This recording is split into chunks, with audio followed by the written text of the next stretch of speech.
Assalamu alaikum warahmatullahi wabarakatuh. This is IslamTalk and I'm Farina Siddiqui. You know why do we need those isms, those those ideologies, those campaigns about humanity and for feminism and for fundamentalism and all those things. All the isms are fully rejected and condemned by Islam. Why? Because when Prophet Muhammad ﷺ brought Islam, it was not a new religion.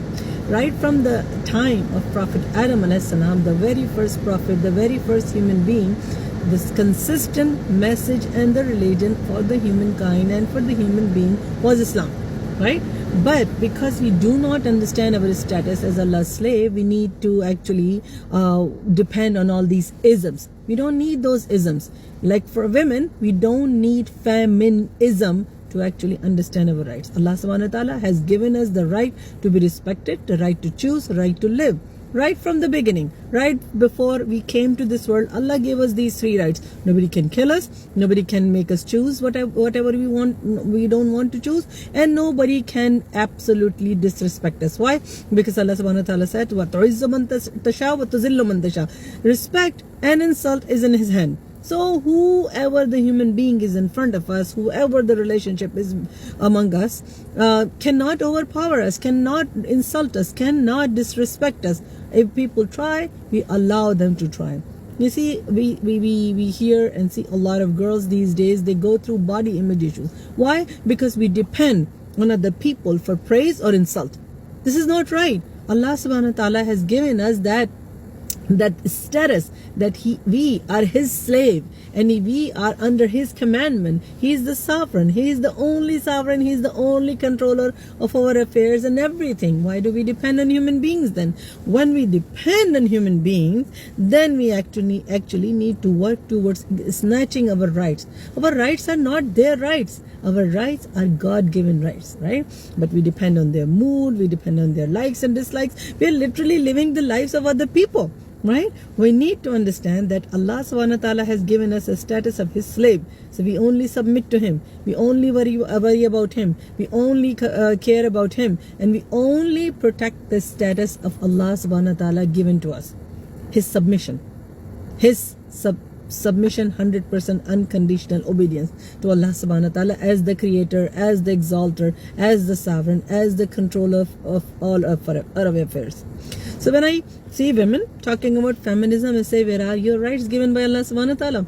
Allah gave you the right. But if other human beings are snatching those rights, if another human being is trying to make you feel demeaned, that is upon you. Don't let them do that. Don't depend on anybody's praise or insult. Body image issues arise because we allow people to make us feel beautiful or ugly. Why? Because of the world's standard. Some people say, fat and skinny and everything, right? Big eyes, small eyes, curly hair or straight hair. We depend on these body image issues to be developed within us as form of complex because we allow people to actually help us decide how we feel and look. Look at the mirror and tell yourself that Allah subhanahu wa ta'ala reminded me saying, لَقَدْ خَلَقْنَا الْإِنسَانَ فِي أَحْسَنِ تَقْوِيمٍ. Indeed, we have created the human beings in the best form, best shape. So the painter or the creator is telling you that I have created you in the best form. Why would we allow other people to actually decide otherwise? Why would we allow other people to actually make us feel otherwise?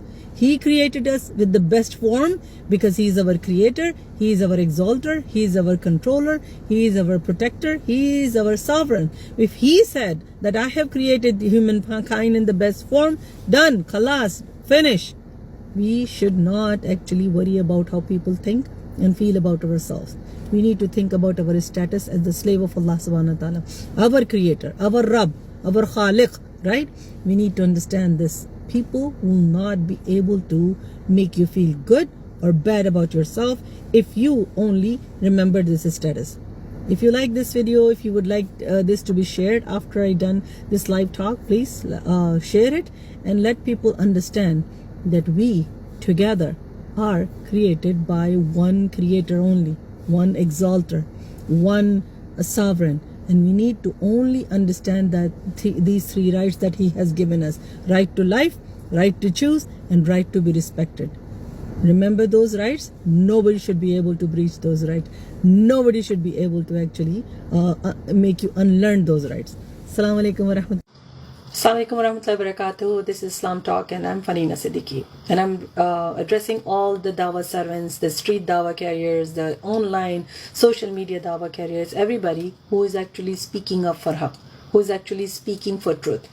Please increase your knowledge. Please get the facts completely straight and then talk online. Then engage people online. Because if we did not do our due diligence collecting the facts about anything that we want to speak about, we will be creating a bigger mess that we can imagine. We will be creating more misinformation. We will be spreading more miscommunication, misinformation and confusion among the community, internally for Muslims and externally for non-Muslims. So please read more about what Islam is, the Aqidah, and everything that actually is part of your conversations online. So please be mindful of you increasing your knowledge about Islam so you convey the right message. Please increase knowledge of your own deen, the legacy of Prophet Muhammad ﷺ, before you speak online, before you actually spread the message of Islam. Understand Islam, because Islam is a complete way of life. It's a complete constitution that also has complete comprehensive view of every single form of human relationships, in family, outside family, in the society, in the community. That includes the jurisdiction, the law, the Sharia, and everything. And actually, Islam is a complete constitution of a Muslim's life. So when you have that knowledge and then you go out and spread this knowledge, then you're actually conveying the right message. If you're not able to do that, go seek knowledge about your religion and then speak online, so people are not misguided by the wrong instance, about wrong understanding, wrong messaging, inshallah. So do that. The thing I want to talk about is Gaza. This Gaza issue, the martyrs, 10,000 plus people are dead, died, martyred in Gaza because of Israeli apartheid and their crimes against humanity. And there is so much human rights violation conducted by Israeli government, and nobody is actually questioning them or is able to stop them. And this is the best time for us as Muslims and non-Muslims coming together to speak against this human rights violation and these human atrocities caused for the people of Gaza by Israeli apartheid. And all the major countries, Muslims and non-Muslims, are actually just backing up Israel, saying, you know what, we unequivocally support Israel's right to defend and then kill people. Doesn't do the math, right? Doesn't fit right. So we need to understand that this is very important to know, that you don't have to be a Muslim to actually speak for Gaza, for the people of Gaza. The people are dying, kids are being butchered. It was 16 minutes a day. See, every 16 minutes a child was dying, and now it's increasing. SubhanAllah, I can't even understand how people are quiet, how people are actually letting their government get away with this kind of stance, unequivocal, unconditional support for Israel. And now in places like Germany, France, everywhere, people are being banned from actually even talking about this.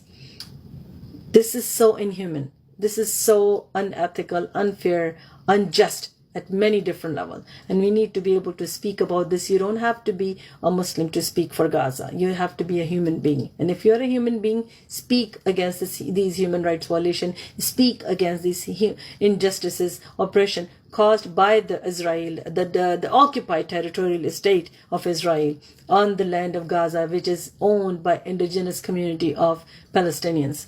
This is one thing. And for Muslims, this is the best time to be a Muslim, a vocal Muslim on this earth.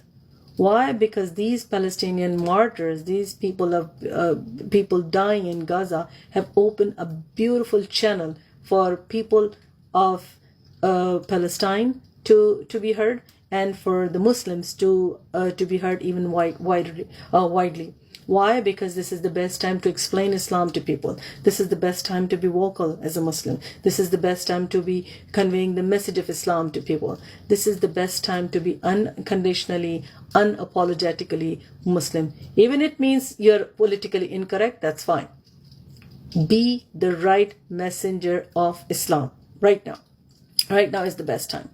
So be unapologetic, convey the right truth, convey the right message, and understand that people of Gaza who are dying, who are getting martyred, have opened up this channel as